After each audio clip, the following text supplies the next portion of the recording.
السلام عليكم، نتمنى تكونوا بخير وعلى خير وبصحة جيدة. اليوم فيديو جديد مع وصفة جديدة. أول حاجة عواشر مباركة تدخل عليكم الصحة والسلامة باش تمنيتو.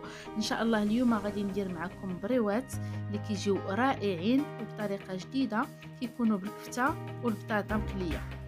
نخليكم مع الوصفة. أول حاجة كنديروها كناخدو البصلة كنشلضوها مزيان، كنقطعوها مربعات صغيرة على هذا الشكل، وغادي نديروها تنقيله مع شويه ديال الزبيته بلديه وملحه والابزار. غنديروها تشحر مزيان.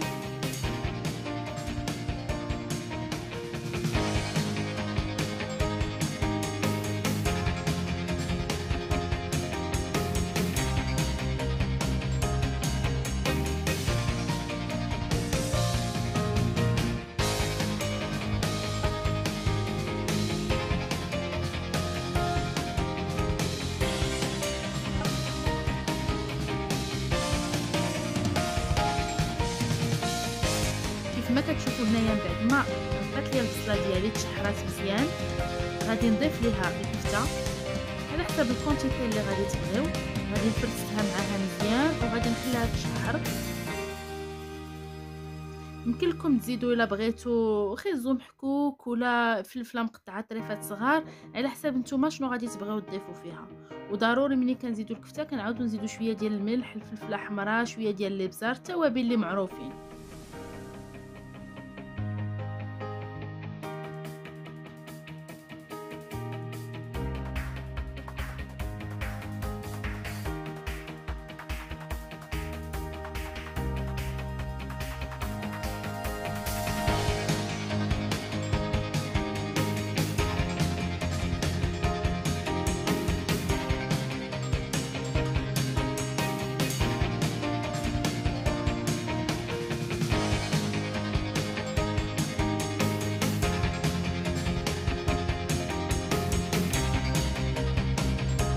من بعد ما بدات كتشحر مزيان غادي نضيف ليها فلفل حار.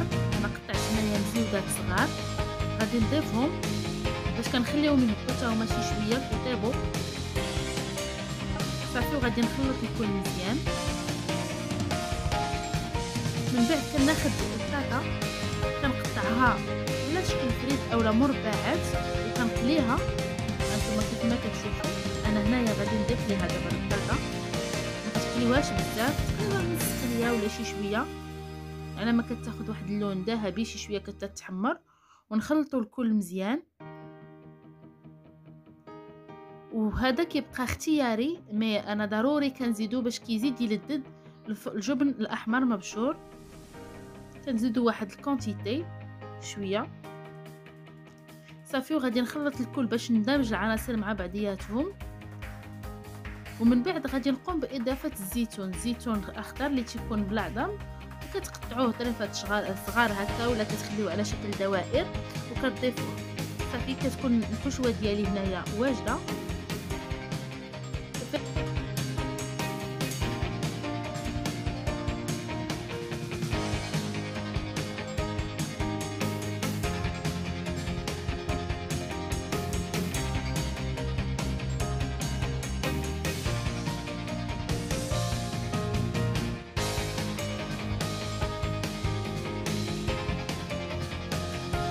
انا خديت هنايا الورقه الكبيره غادي نقسمها على جوج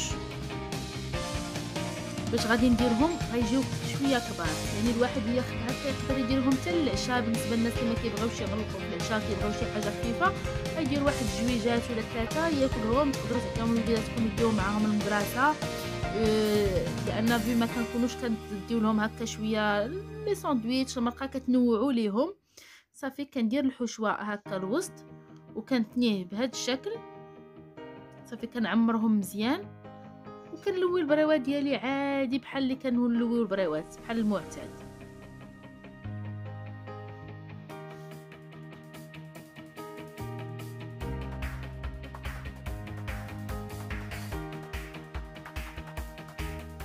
نتوما كيف ما كتشوفوا كتجي على هذا الشكل، كتجي بيبره. غنعاود معكم وحده اخرى.